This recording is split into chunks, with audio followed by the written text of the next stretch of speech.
Good morning, good evening, good afternoon, and welcome to episode 35 of BDAchat. The crew are back. Everyone's back from their holidays, and we're ready to rock and roll with episode 35. This week, we're talking about the appetite for disruption and how to be disruptive. Because disruptive's cool, right? Exactly. So, obviously, we've all gone away and swatted up and done loads of research on disruption. And the top of the shop who's going to lead us in, charging us with the flag. You know, he's on point. He's always your point man. It's David Knowles. David Knowles is going to bring some disruption. Yeah. Thank you very much, Lee. It's all right. I was hoping you would start with me. Well, you're the most disruptive of the crew. Thank you. Well, so disruption. Where should we start with this? You know, I think we could all probably cite some brands, organisations, companies that have been disrupted in different industries. Netflix. You know, there's the normal one, Netflix and Blockbuster going Uber, as a result of it. Uber.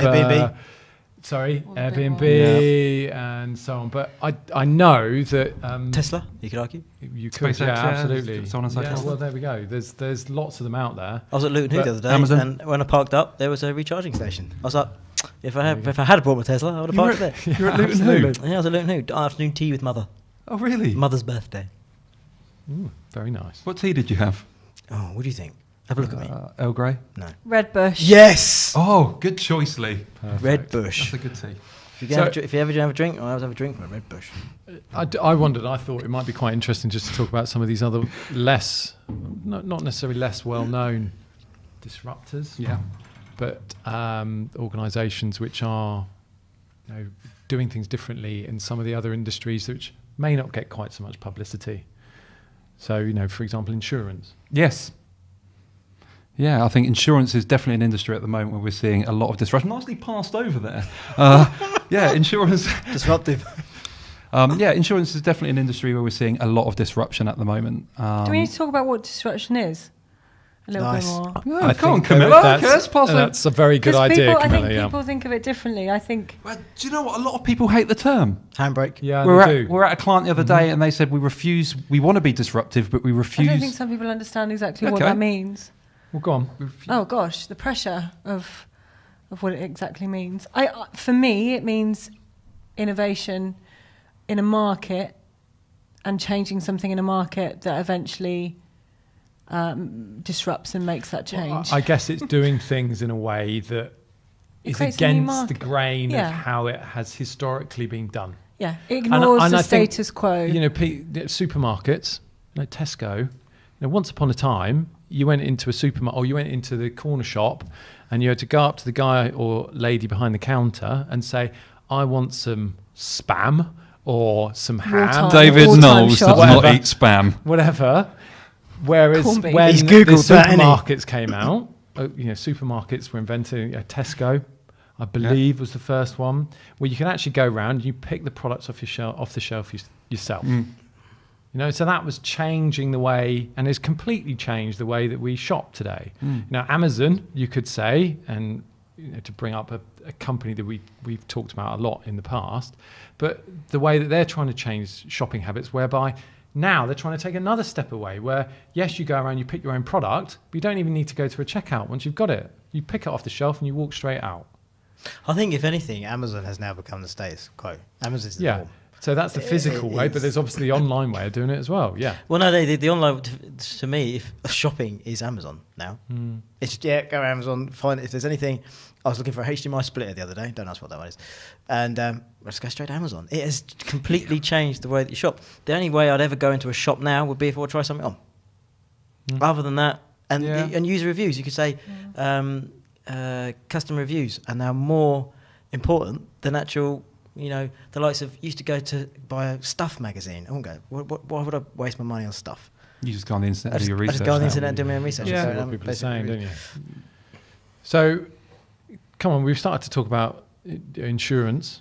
Yeah, let's hear a little bit about. I just think it's traditionally been it's quite a traditional industry. It's moved quite slowly in the past, but what we've seen is it's become an industry of mass disruption. Industry of mass disruption. But one of the big things we've seen in insurance is the rise of the peer-to-peer insurance company. Yeah. So a company, for example, is Social, and basically mobile phone insurance, insuring your iPhone, it's quite costly, but what you can do now, you can join in with a group of friends or family to kind of pool out your insurance to bring the premiums down. You can save up to 80% on your premiums, but you're in. So us four here could go, okay, we've got all these mobile phones, we want to insure them, we're going to go in together, and it brings your costs down as individuals. Right. Of course, if David goes and drops his phone when he's doing a workout, smash, it's going to affect all of us. But that's the gamble. So we've seen quite a lot of new startups moving to this kind of area in insurance. Oh, it doesn't matter. You don't have to be, because they used to do that with multi-car. If you work with one insurance company, you've got like one household, 4 cars, 5 cars. But this extends beyond the household now. So this friends, distant family, I think it was Guevara. I don't know if I pronounced that correctly. They were a car insurance company, right? And then basically you could pool in and go in with a pool of people.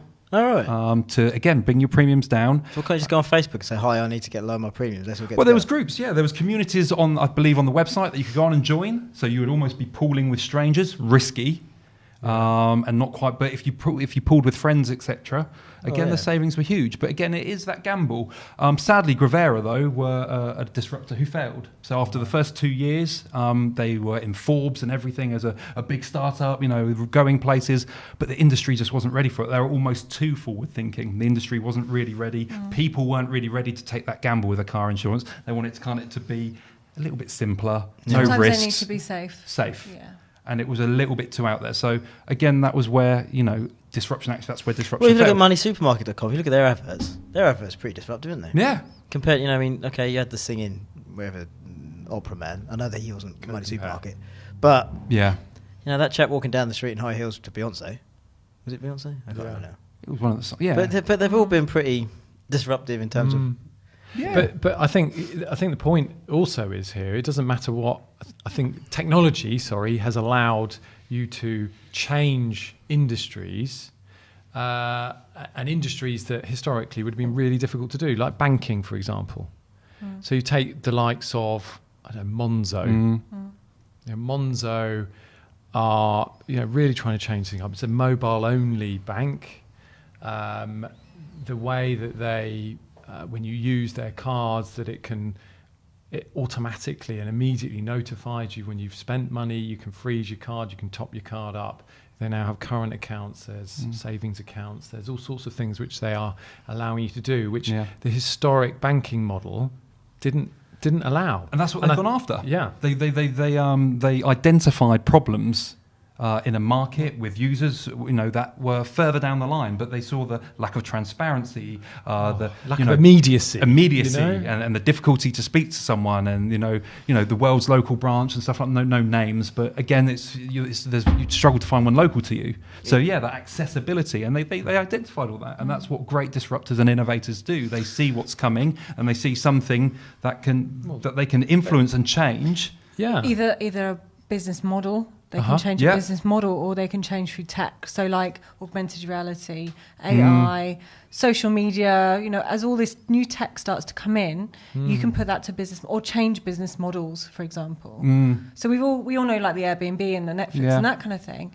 And there's things like, hospitality, that was changed by peer-to-peer space, like Airbnb. So that changed everything. It wasn't about the hotel saying, well, this is right. It's actually about saying, peer to peer, you can come and stay in my home and it costs this much. And people wanted the flexibility of being able to do that and the simplicity, and that's what Airbnb provided. And they changed the business model. Or transport, car sharing now. So Uber, like we know, or Zipcar, for example, is another one that people are pooling and car sharing instead. So I did that. I messed up with Uber the other day. I was in London and you're on the app and I'm like, and there's one that says pool and it's the cheapest. I was like, oh, perfect. So I click that, get Do you in the think car. that's in pool car? Is that what you thought? Well, no, I just thought it was the cheapest car. I was like, okay, it's going to be a little hatchback or something. So I'm there, I could get in the car, think I'm heading towards Euston, then I kind of think, well, actually, we're veering off to East London now. Why are we heading off to East London? And I'm like, mate, what are you doing? We're Euston, we're going the wrong direction. He's like, no, we're going to go and pick up someone else. Did that actually happen? Did that conversation This happen? absolutely happened. And he was like, no, I'm picking up someone else. You selected pool cars, so I'm going to pick up multiple people until the car's full, and then we're going to do the drop-off. Well, I had to pay the guy extra for him to turn down the booking, which gives him a bad review, to get me to Euston, or I'd have missed my train. Because you chose pool car. Oh, So I didn't even know that So existed. he was picking up people He was picking up people to make your fare A stranger cheaper. was going to get in the car and sit next to me, and the 20-minute journey could have been 2 hours. Right. So disruptive is forcing. Well, I see disruptive as forcing change in the market. yeah, You know, standing out. So and potentially improving Right. things. and improving the service. So who Yeah. do you think could be the next major disruptive player? I've got one. Could be. Is it That's what you're huge. talking company or are you talking Yeah. industry? Who do you no company? A company. Who do you think has, God. has? Hey. Well, go on, Lee. Tell us your Yeah. one then. I've got. I think the likes of, let's say, Sky. Sky. Sky have got a massive go on. opportunity, as has Virgin, to completely break their model that doesn't work anymore, that no one's happy with. In that you are paying for a load of services and TV channels that you don't want, but you're all bulked into these package deals that you're then under a year's contract. If they change that model, where it's like, well, you tell us what you want to watch, and you basically select what you want to watch. You select what broadband speeds you want. You select everything you want, and then we'll base that package on what actually you need, rather than we'll try to sell you everything. Right. Yeah, so more Are they gonna tailored, do more. that, though? I don't know, but I they don't need- think they will. I think think they have they're to. stuck. I think companies get stuck in their ways and they don't see Well, then they go before under. it's too late, and then another company comes in and or there's- goes, "This is what we're going to that's do." Blockbuster. Or there's Blockbuster. too much. Blockbuster. There's too much. Too many loopholes. There's too many hoops limitations to to jump doing it. through. Yeah, and they too can't much change, they're internal too big. politics. Yeah, they're too big to do it, or That too big happens to a react lot. quickly. And it's like a big ship that they're trying to turn Yeah. instead of something that's nimble and I small think they that have. can go there. I think straight those two away. have to change, because people, the likes of at the moment, I have too many subscription services. I don't need them all, but the ones that I don't want are the Sky, the broadband. Everyone needs internet. Don't get me wrong, but I'd much rather have Netflix, and that's pretty about the way Amazon changed it. Back when Netflix started. With their DVD service, if you ever remember back when you used to get the DVDs in the post. Yep. And everyone was like, we're going to go streaming only. And they had nothing. The film selection they had was pretty poor. And everyone was like, well, $5.99 here. And every now and again they get... But slowly over time, they've invested that money into producing their own content. Completely. And now their own content is leaps above Yeah, it's very the, good, like, some of it, isn't the it? likes Yeah, of... it's the production value of it, the actors, the Sky, whole lot is you know? it's fantastic. Think how much money Sky make out of the Premier League. Yeah, and the thing about Sky is that it's an interesting know. model, and because it's not, they don't make their money from the subscriptions. Yes, they make money from the subscriptions. This is why they can always discount if you say you're leaving them. Their money is made through the advertising. So the more users and subscriptions they've got, the more money they get in advertising. That's where most of their revenue comes from. So that's why they want to keep users, and they will bend over backwards to give you a discount. So it's quite an interesting model they have there. People think, they're going to get all the money through subscriptions. It's not, it's the advertising. And the bigger numbers they have subscribed, the bigger the advertising audience, the more they can charge. So that's part of that model. I've got a couple that I think are Go quite on. good. I want to hear it.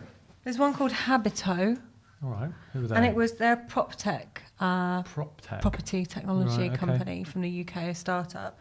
And it's a digital mortgage advisor, basically. So you go on a chatbot and you put in, it asks you loads of questions, you answer them all. So in terms of where they are, it's quick to fill in that form because it's all being done straight away. It's quicker for the customer to go in. It then scans 1,500 mortgage advisors, or not advisors, providers. Providers, Deals. yeah. Deals, And then yeah. it spits out these are the best ones to get. So it's all electronic. It's all kind of electronic, but automated. It's all via chatbot. It's all very digital savvy. I think they raised 5 million in funding to get it done, and it's going really well. I thought that's quite cool. So they're looking at how can they change a really old, stagnant. You get your mortgage advisor and you go through and how can you change that and make it quite tech and quite open and transparent and there's nothing hidden. I thought that was pretty cool. I think that's another big driver of disruption and innovation at the moment is that transparency. And, when you are dealing with a mortgage advisor, you're always a little bit, they get commission from certain companies and more commission from that company. And they're really So there's always transparent that with their level of commission doubt. structures and what they get. Are they? They get 5% or whatever the percentage is, and they're very upfront with what they do. I like that. Yeah, I thought that was quite so cool. you can be in and out really quickly through a chatbot and rather than... the form filling is quick. It's not, laborious. I thought that was good. Okay. Another one is Bulb. You've heard of Bulb, right? They're the energy providers. Yeah. So they're tech-enabled energy supply. And the energy market, we've seen quite a lot of this recently with some people that we've seen last week, is changing a lot. And people are just not, they don't want to put up with the likes of these big boys that basically dictate, well, this is what you pay and you can't get out of the contract and you're tied in for another year and, you know, all that palaver. Well, it's just the pricing is just so unclear no matter how. It's horrible. Lack of transparency. And these people are coming and going, you can't do that now. Yeah. People don't want that anymore. So people like Bulb have come up and they use, I think it's 100% renewable electricity. Again, that So cleaner a nice, thing. good story. And I think they've got 150,000 customers or members, and that is equivalent to 200,000 cars off the road, CO2. So Is that right? That's a really nice stat. See, So that's they've a got nice all this stat. kind You can of, hang so your why hat on would you that, not can't want to you? be part of that instead of, you know, these bigger kind of, I don't know, give me a big provider of energy. Eon. British gas. British gas. Stanley Goodspeed. British gas. Yeah. So these big boys is changing and people are getting into the energy market. There's quite a lot of these popping OVO. up. OVO is another really good one. I Really use good. OVO. They're Smart really meter in your home. It's all on apps. Yeah, I like that. And then my last one was Kitchen Table. So this is quite new and it only started this year, but it's peer-to-peer co-working space. So you know WeWork, where you pay Oh, yeah, a certain yeah. amount of money and it could be like 100 quid a month and then you get an office room and whatever. This woman pulled this idea together. Well, actually, I want to, sometimes when I'm freelancing and I'm working from home, I want to work with like-minded people. I don't want to work with loads of different strangers in a room. I want to bat some ideas off people. So I'll charge them £10 to come into my kitchen. They can rent a space at my kitchen table and then we can work together and coexist. And it's an app, basically. On their kitchen table. Well, it's Really? just Yeah, I bet it's going to be a really nice kitchen It table. could be an office, it could be a kitchen, it could kitchen be table. anything. For a couple. Yeah. And it's £10 a day rather than however much. And it's just a different way of thinking, well, actually, there's a need to be cheaper, to be sitting with people who do like-minded work to you. If you're quite lonely and, you know, you find that you haven't got that environment. So that's quite good. It's a good way to get It's some very ideas. new, but I just thought that it stood out to me and I thought, well, you know, there's something in that.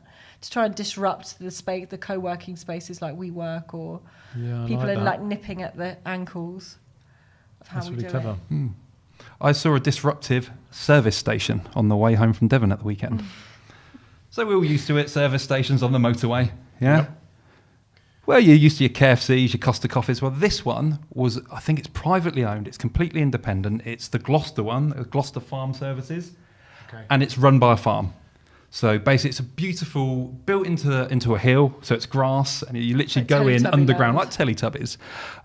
And what they've done is they've got a farm, and they've got all these supplies. So they're saying, well, actually, all the food is going to be from the farm. It's going to be organic. We're going to have a farm shop on the site. And it's the most forward-thinking, greenest service station I've ever seen. Still getting petrol there, mate, right? Yeah, but even that looks beautiful. Even, yeah. Even that's set into How's- the kind how's of it- like... Has it got the old hills. school? Was it BP? So is it their own petrol station as well, their own fuel? But it's not branded. No, it's not I their don't own think. fuel. It's not branded though. There's no BP signs out. They're not going to do their own fuel. They haven't got offshore rigs and stuff, drilling and whatnot. So, but yeah. Pig fuel. But no, again, I thought, just a completely different take. If you're ever heading down the M5 past Gloucester, call in. It's quite an experience. I've got one more. Go on. Sausages. Sausages. Has everyone heard of Heck sausages? Yeah. Yes. Yeah, you No. know, they I've could not say heard Of they, course, I've- David I've not has. heard of It's Hex like a sausage. health They're very sausage. nice. What the heck is a They're- hex sausage? it's a health sausage. Oh, it's called heck. Heck. Heck. So, Peck. yeah, Peckish. I think it's a play on that. I'm 'cause- peckish, I need a heck. Yeah, because it's made from chicken. Probably, yeah. Low fat. Well, yeah, there are pork ones There's as well, I pork believe. as well, but they're kind of quite There are other sausages available. There are There pork are, ones there are available. other meat varieties. like that. So anyway, and it's not them. You could argue, yeah, they are a company. They've gone very healthy, etc. They're an alternative, but no, it's not what I'm talking about. They have been disruptive in sponsorship. So they decided to sponsor a football team. Right. Nothing new there, but they didn't want any of the big boys. They didn't want any professionals. They've gone with a non-league team. Nice. So it's nice and cheap. And this non-league team's, well, God, this is quite a big brand. We can be sponsored by Heck. Yeah. But they had one agreement. They said, we need to be able to design your kit. And this team's gone, So what? Right. They got like sausages or something. yes! So basically it's a non-league team and we'll find it and we'll show an image of it because it's basically their home kit is a giant hot dog. So it's like they're screen printed onto the kit. It's the bun, it's the sausage with mustard all squirted down it. The goalkeeper kit is a barbecue Right. with a sausage on the barbecue on a grill. Uh-huh. And it's absolutely disgusting, horrid kits. But what they've got off the back of it is they've got so much publicity. They were talking about it on some of the professional football podcasts. It was all over the news. Really? It made it onto BBC News, and literally it's gone off like wildfire. So literally they've invested the smallest amount of money in sponsoring this team, and the exposure they've got from I'm it. surprised they wore them because they are disgusting looking. They're wearing them all season. I'll find They out. are We will show a terrible picture. looking. They're amazing, and even the numbers on the back, like number 5. They made out of sausages. Strings of Yeah. sausages. Perfect. It sounds great. Yeah, I know it's a bit of a fun one, but I thought again it's just flipping sponsorship on its head a little bit. And, Flipping burgers. Flipping burgers. Burgers be next. Sausages. Funny enough, I've got online butchers as well. I've noticed I keep. Yeah. If you know, there's Yeah. a massive, Recently, massive, didn't yeah, you? Yeah. massive trend in online butchers now. Just buy everything online. I would have thought, and it turned out, when I ordered some meat, it turned up in a nice little white box with some ice cubes at the bottom of it. And it wasn't a roadkill burger? No, well, it tasted all right. There you go.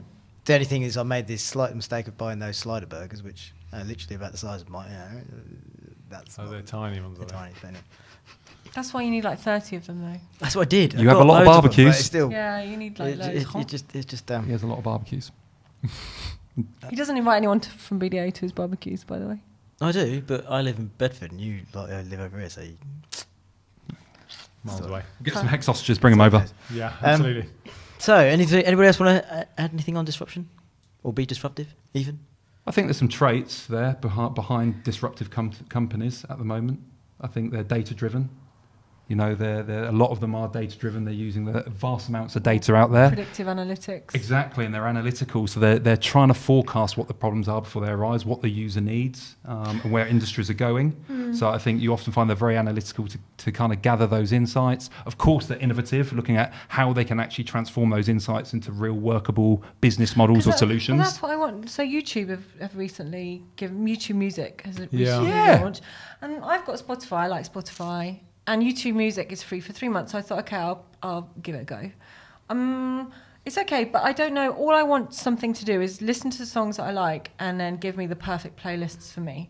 And Spotify do that a little bit, and YouTube do it a little quite bit, good, but yeah. there's still suggestions, and I've been using it for a few weeks now that I just wouldn't listen to. I know that there's a massive amount of music out there. Of course, it takes a while for the algorithms to kind of kick in, but it's still not giving me what I want. I want to discover new go. music that I would like, and it's the kind of tone that I would like, and it's but also be clever enough to know my moods. So if I'm Yeah. at work, I'm more likely to listen to Angry. this type of music that's more calming when I'm concentrating, and when angry music like death metal, nice. But do you know what I mean? Yeah. I want it to be almost a little bit more clever than it is. Do you know where I want it to go to? Like things like Netflix.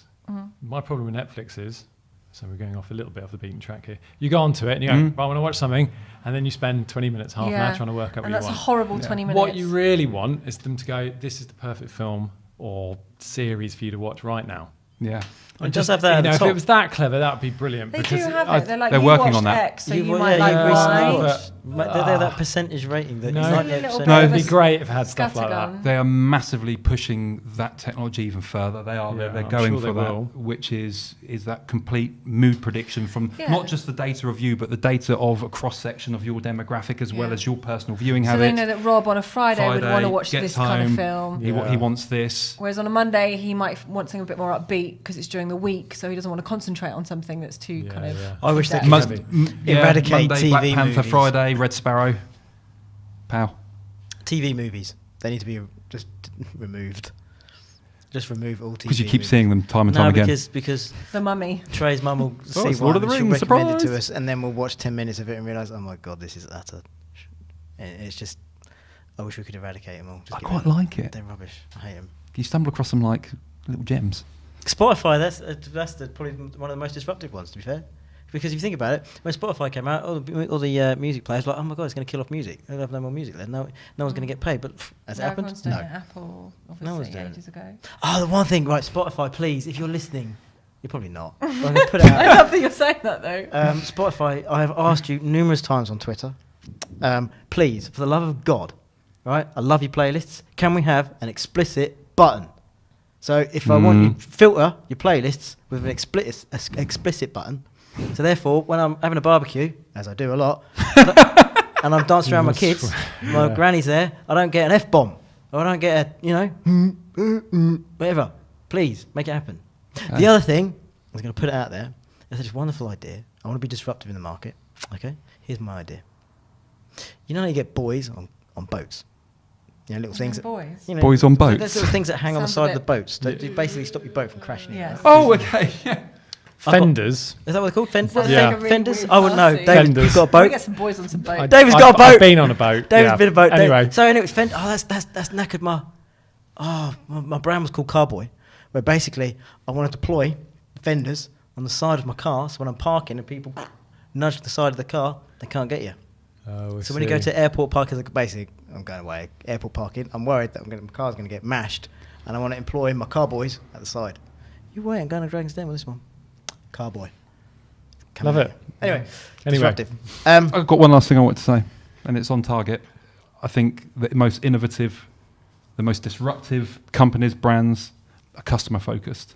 Think about what your customer wants or what they're going to need in the future. Target on that. And that's what all the examples we spoke about is playing into customer needs and their future needs. Yeah.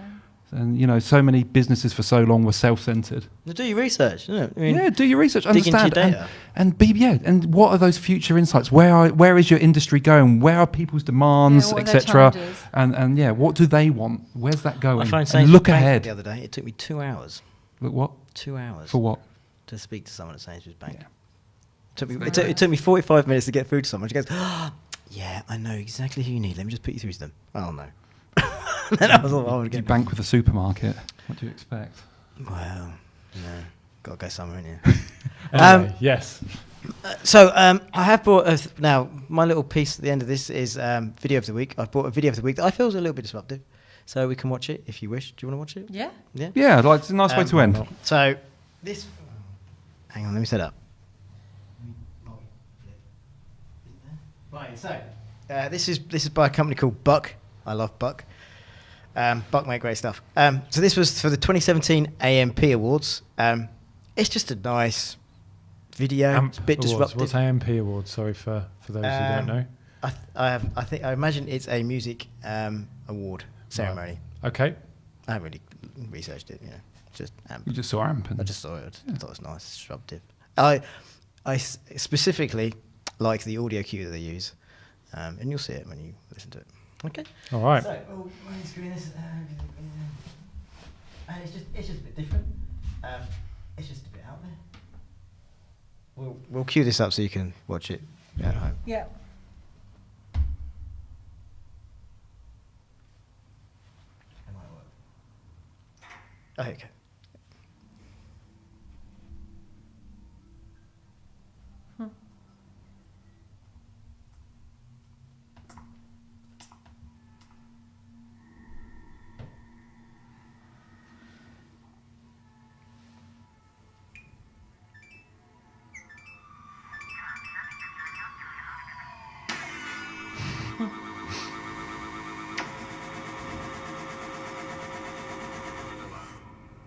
Hi.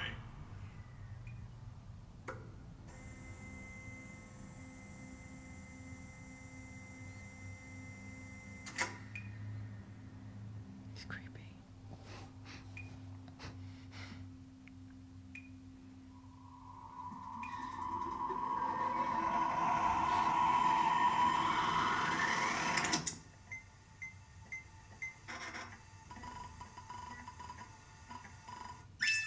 Ready to make some music? First things first. Always start with a shaker. Then you add the boom, the biff, the boom.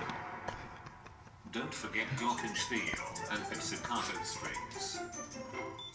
Oh, no, the client does not like it. How about we try DX7 power ballad? No, what about butt rock? Barbershop quartet, but from the dystopian future.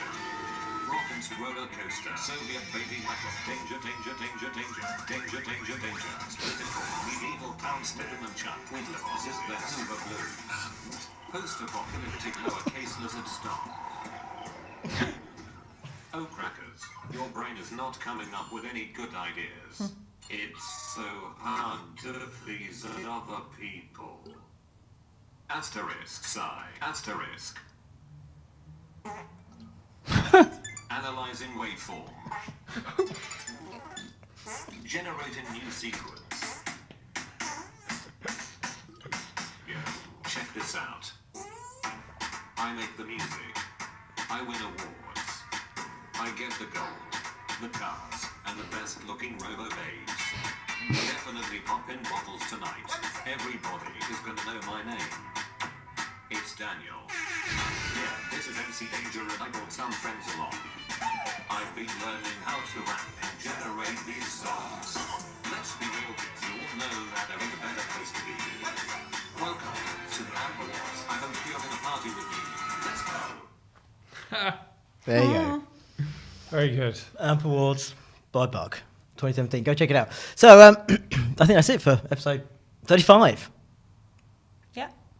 I've enjoyed it. Great. Thanks, guys. Good stuff. Lovely stuff. Until next week. Oh. VT. Until next week on episode 36, we will see you then. Until then, bye. Stay fresh. Bye. Stay fresh. I said stay fresh. Stay fresh. I've dropped that one. Oh no. Stay fresh. Occasionally. Stay fresh. Stay fresh.